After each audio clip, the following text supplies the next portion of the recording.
मुझको गांधी जी की कुटी में जाने का मौका मिला।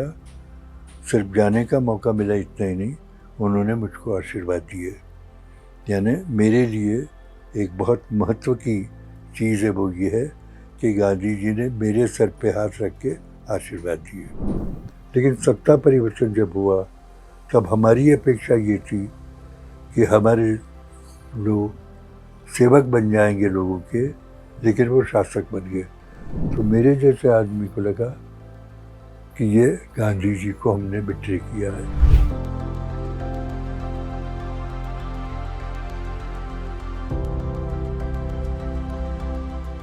मैंने कहा आपको मेरी उम्र 98 यानी 97 कंप्लीटेड है, 98 रनिंग है और 3-4 महीने के बाद 98 पूरा हो जाएगा। 1.5 साल के बाद 100 हो जाएंगे। उस जमाने में जिसको हम वढवान कैंप कहते थे, उस टाउन में, कस्बे में पैदा हुआ था। एक मेरे पिताजी, मेरे नाना, मेरे दादा सब बहुत धार्मिक वृत्ति के थे। सिर्फ ये था मेरे लिए पर कि हमारे दोनों तरफ जो लोग थे, मेरे मामा हो या मेरे चचा हो, उन सब के ऊपर कांग्रेस की असर थी। मुझे याद है कि जब कभी गांधी जी, मैं जहाँ रहता था उनके दर्शन के लिए लोग उमड़ते थे, मैं भी उनके साथ जाता था। 7 साल की उम्र में गया हूँ, 10 साल की उम्र में गया हूँ। तो ये मेरा खुद का व्यक्तिगत अनुभव। इसलिए मुझको पढ़ने के लिए कानपुर भेज दिया गया और मैं शायद 7-8 साल की उम्र में कानपुर गया था। वहाँ भी वही वातावरण था उस मेरे दादा के यहाँ। और एक मुझे मौका मिला एक दफ़े जब AICC मीटिंग कानपुर में नहीं लेकिन कानपुर के बाहर हो रही थी, मैं गया मेरे चचा के साथ। ट्रेन पूरी भरी हुई थी, लोग उस AICC मीटिंग में जाने के लिए, मैं भी उनके साथ गया। और मैं खुशनसीब हूँ कि मुझको गांधी जी की कुटी में जाने का मौका मिला। सिर्फ जाने का मौका मिला इतना ही नहीं, उन्होंने मुझको आशीर्वाद दिए। यानी मेरे लिए एक बहुत महत्व की चीज़ है वो ये है कि गांधी जी ने मेरे सर पे हाथ रख के आशीर्वाद दिए। उस ज़माने में भगत सिंह का नाम हर घर में लिया जाता था। मेरे घर में भी भगत सिंह का नाम लिया जाता था। भगत सिंह और पिस्तौल के साथ एक रिश्ता था। तो छोटे बच्चे भी कहा करते थे कि पिस्तौल लेकर अंग्रेज़ को मार डालो, समझे बगैर। ये उस वक्त की परिस्थिति थी। और एक दूसरी नाम जो उस ज़माने में कानपुर में बहुत मशहूर था, वो गणेश शंकर विद्यार्थी का था। वो इसलिए मशहूर था कि उन्होंने हिंदू मुस्लिम राइट्स के ज़माने में कुर्बानी की। तो ये मेरे ऊपर उस ज़माने के संस्कार है और वो हमेशा रहे। उसके बाद मैं बाद में मुंबई आया। मैं सेंट जेवियर्स कॉलेज में एडमिट हुआ। हॉस्टल में रहता था, सेंट जेवियर्स कॉलेज में एडमिट हुआ। कम्युनिस्टों ने उस ज़माने में सेंट जेवियर्स कॉलेज पे कंसंट्रेट करने का तय किया था। मुंबई में बहुत सी कॉलेज थी, सबसे ज़्यादा कंसंट्रेशन उनका सेंट जेवियर्स कॉलेज में था क्योंकि मिक्स विद्यार्थी थे।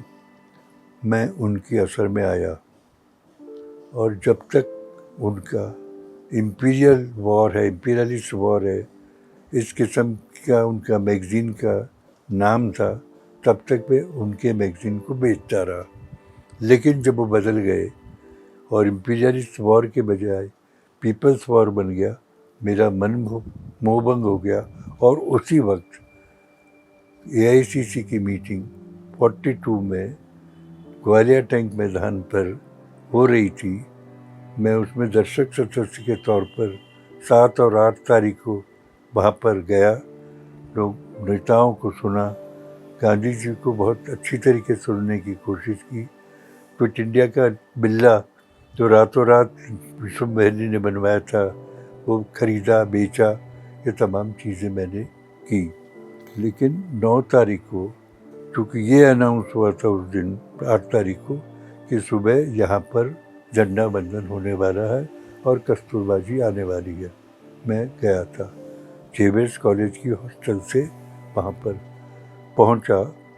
पता नहीं था कि गांधी जी वगैरह पकड़े गए हैं 5 बजे ही सुबह, लेकिन अरुणा आसफ अली आई, झंडा वंदन किया, वो चली गई कैसे भी करके। पुलिस ने टीयर गैस छोड़ना शुरू किया। टीयर गैस को लेकर के आँख में जलन शुरू हो गई। किसी ने कहा आपके रुमाल को पानी में भिगो के आँख को ढक दो, तो वो तब करते रहे। पुलिस ने हमको भगाया लोगों को। हम धीरे धीरे चलते चलते वहाँ से ग्वालियर टैंक से लेकर, आज उसका नाम अगस्त क्रांति मैदान, ग्वालियर टैंक रोड से लेकर के ओपेरा हाउस होते हुए प्रार्थना समाज तक पहुँचे। पुलिस हमारे पीछे पीछे आती रही और फिर मैं जेवियर्स कॉलेज चला गया।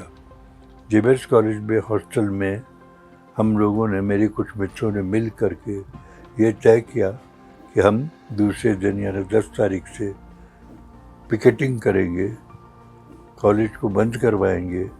हम दरवाजे पर खड़े रहे, पिकेटिंग किया। काफ़ी लोग वापस चले गए, कुछ लोग कॉलेज में भी क्लास में गए। 10, 11, 12 तक चला।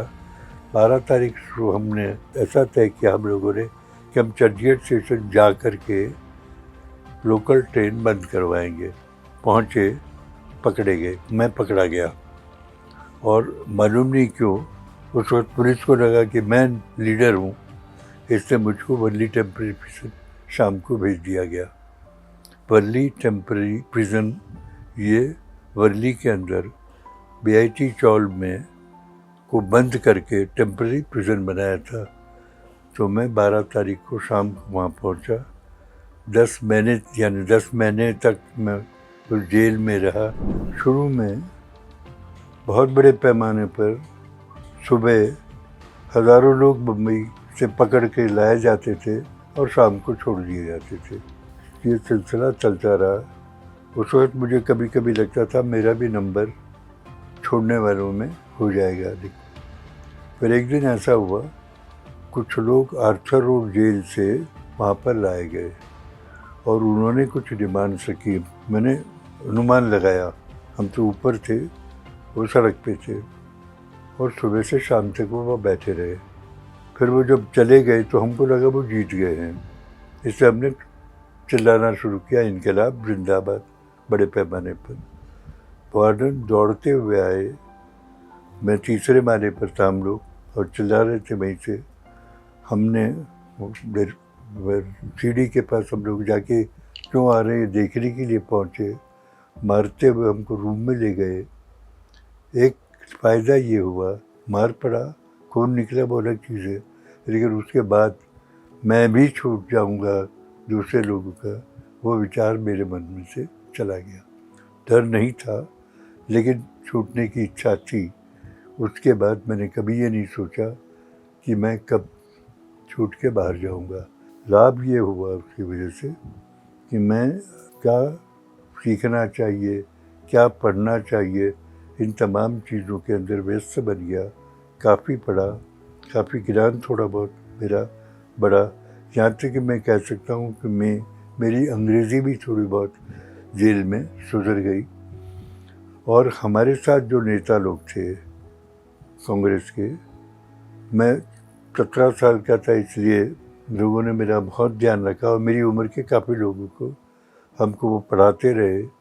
रोज़ाना स्टडी सर्कल होता था, मार्क्स से लेकर के गांधी तक हमको बताया जाता था इस देश की फ़िलासफ़ी के बारे में या वेस्टर्न फ़िलासफ़ी के बारे में, ये भी बताया जाता था। और जब आज़ादी मिली तो थोड़ा सा दुख था पार्टीशन का, लेकिन एक उत्साह भी था कि हमको आज़ादी मिली है। हम लोगों ने 14 तारीख की रात को 12 बजे जुलूस निकाला बम्बई यूनिवर्सिटी से चौपाटी तक। 4 बजे तक हम लोग पहुँचे और हज़ारों की संख्या में लोग आए, विद्यार्थी के अलावा जुड़े। यानी आप समझ सकते हैं कि वो वातावरण उस ज़माने का क्या था। ने बम्बई यूनिवर्सिटी से ये शुरू किया था प्रोसेशन, तो हम लोग फोर्ट में थे उस ज़माने में। उनका भाषण दिल्ली में हो रहा था और रेडियो उस वक्त इतना पॉपुलर नहीं था और कि हमारे पास वो पहुँचे। लेकिन बाद में सुबह जब पता चला तब वो सुन कर के काफ़ी उत्साह भी मिला, अच्छा भी लगा। अरे बहुत सुंदर भाषण था वो। 12 बजे रात को जो उन्होंने कहा, बार बार रिपीट करने की इच्छा होती है। समाजवादियों ने 46 में 26 जनवरी को दिल्ली से जनता करके मैगजीन शुरू किया और उसको शुरू से पहले दिन से मैं बेचता रहा समाजवादी के तौर पर। और उसके बाद वो जनता जब बम्बई ले आया गया तो, और उस वक्त रोहित दबे जो मेरे साथ जेल में थे वो एडिटर बने, तब मैं जानता था वो कैसे हैं। वो एडिटर बन सकते हैं, लेकिन मैनेजमेंट करने की जिम्मेवारी मैंने अपने ऊपर ले ली और किसी न किसी तरीके से आज तक वो चल रहा है। जयप्रकाश नारायण, डॉक्टर लोहिया, अशोक मेहता, बम्बई में अशोक मेहता बहुत पॉपुलर थे, यूसुफ बैली, अच्युत पटवर्धन अंडरग्राउंड थे, लोहिया, जेपी, यूसुफ बैली, अरुणा आसफ अली, इन लोगों ने शुरू किया था। पहले एडिटर अरुणा आसफ अली थी और एक एहतियात नारायण करके थे।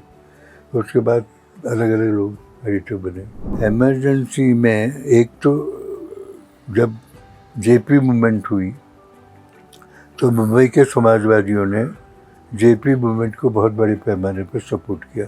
एक फिर ऐसा लगा कुछ लोगों को कि किसी न किसी दिन इंदिरा गांधी इमरजेंसी लाएगी और हम लोगों ने तय किया कि हम लोगों के यानी समाजवादियों को अंडरग्राउंड जाना चाहिए। जिस दिन पता चला सुबह कि इंदिरा गांधी ने इमरजेंसी लगा दी है, मैं घर से निकला और अंडरग्राउंड हो गया। अलग अलग जगह रहता रहा, बम्बई में या गुजरात में। अंडरग्राउंड रह कर के जो कर सकता वो करने की कोशिश की। फिर मेरी ही पार्टी के नेताओं ने कहा कि पुलिस आपको पकड़ना नहीं चाहती है, इससे आपको अंडरग्राउंड रहने की ज़रूरत नहीं है। उनके कहने पर मैं ओवरग्राउंड हो गया, फिर से डॉक्टरी शुरू की। मैं जानता था मैं पकड़ा जाऊंगा, पकड़ा गया। 18 महीने जेल में रहा। मेरी पत्नी जेल में थी 18 महीने, मेरी बेटी जेल में थी 1 महीने। मेरी एक ही बेटी है, वो भी जेल में थी। तो पूरा फैमिली इमरजेंसी में जेल में था।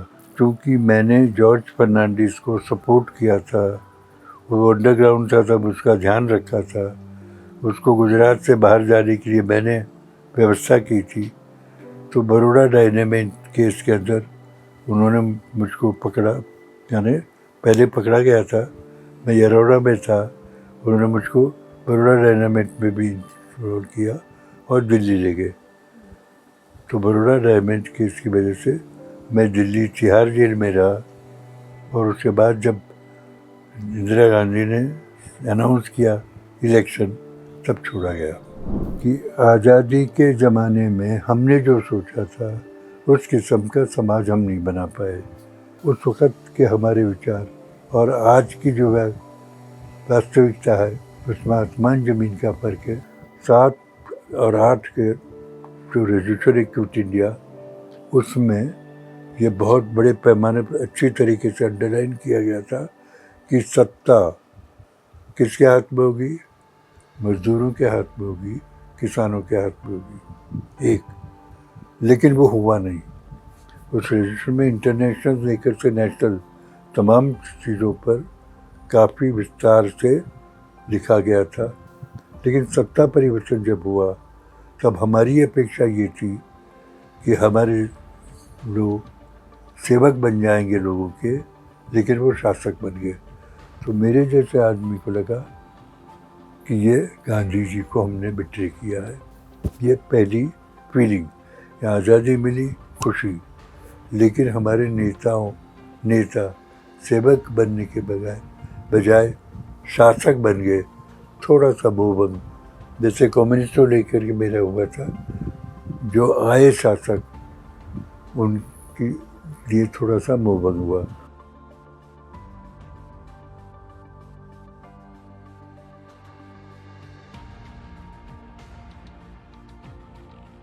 मैं काफ़ी ऑप्टिमिस्टिक हूँ कि ये रात कभी न कभी जाएगी। टनल के बाद फिर से जिस किस्म का हिंदुस्तान हमने सोचा था उस दिशा में हम बढ़ेंगे।